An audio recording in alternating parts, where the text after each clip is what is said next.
This movie. Yes. Could we talk about maybe how, Danny, you came across the story, how you got the story?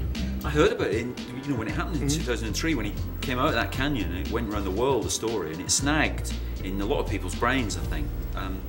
I read his book in 2006, and I met him and talked to him about trying to make this kind of approach to his story then. And then he wanted to make more of a documentary approach, I think.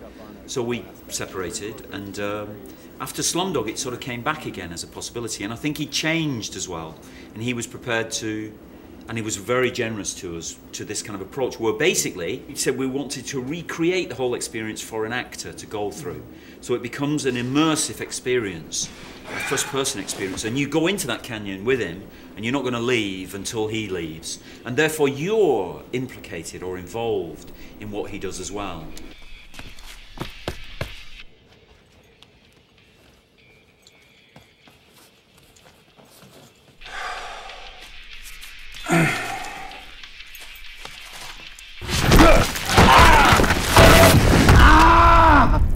You're not just watching it as an objective thing, like a documentary might do. It's actually asking you to be emotionally committed and involved to the whole process. So, and it's an exhilarating journey that James takes you on. When you saw the screenplay, did you think this is kind of a lot of me? Well, I mean, I read the script, and yeah, it was, Aaron in the canyon for a lot of the movie. I wouldn't say that I was worried. I guess I always ask myself when there's a bit of unusual material or difficult material, it's, well, is the director going to be able to pull it off and capture it in the right way? I know I'll be able to. I knew that it would be challenging for me, knowing Danny and how he changes every time he makes a movie.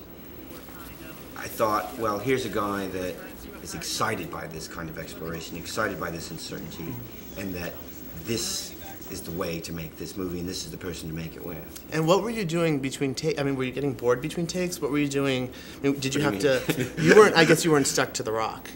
The set was made in an unusual way where the walls didn't come. The set didn't come apart. It was one piece, and only one way in, and so I actually was kind of isolated in there a lot, and even between takes. Often it was just easier to stay in there. So I was alone a lot in that list. So I always bring my books to set. You're getting a PhD. You're still getting a PhD, right? I am now. Okay. I wasn't at the time. I was in some different programs, but yeah, I had a lot of homework to do. Okay. Here we go. It's interesting how it's cut because there's a lot of internal back and forth with Aaron talking to himself. Is that Yes. something that you always sort of envision? So we ended up cutting him around the screen much more than I'd never done it before, and it becomes something where it makes the variety that he can bring to the role crucial.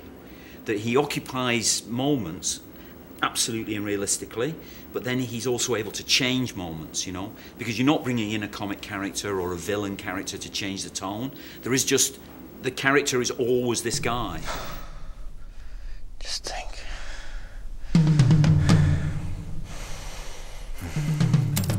And it's and you have to look inside his heart, really. It would be very boring, that, I think, if it was a survival story. He has to go on a journey within himself, really. And it's a journey, weirdly, back to us, away from the individualism that the story is often regarded as, this individual act of courage. Mm-hmm. It's actually, the journey is back to people, and it's only by making that journey that he's able to arrive at the ultimate courage to do what he does, to give himself something to properly live for.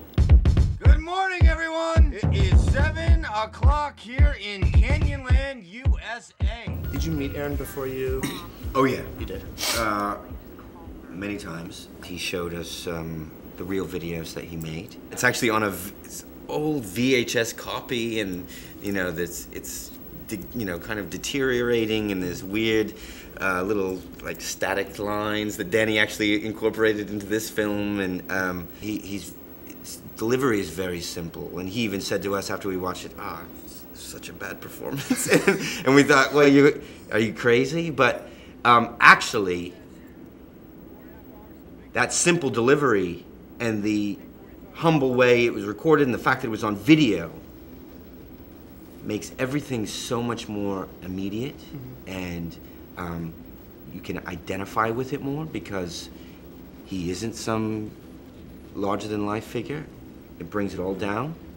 But underneath all of that, there is something huge going on because it's a person that thinks he's going to die.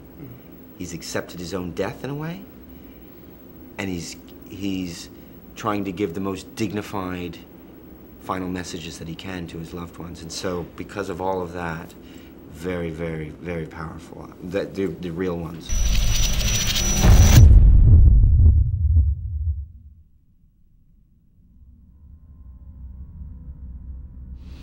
Did you use some of the dialogue? I mean, is some of the dialogue the same? Yeah.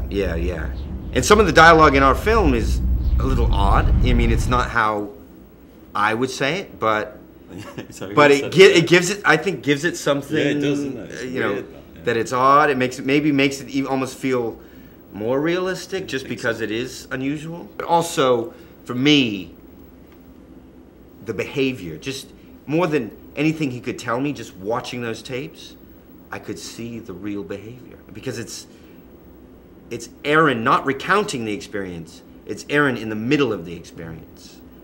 And at that moment, not knowing that he's going to survive, thinking that he's going to die.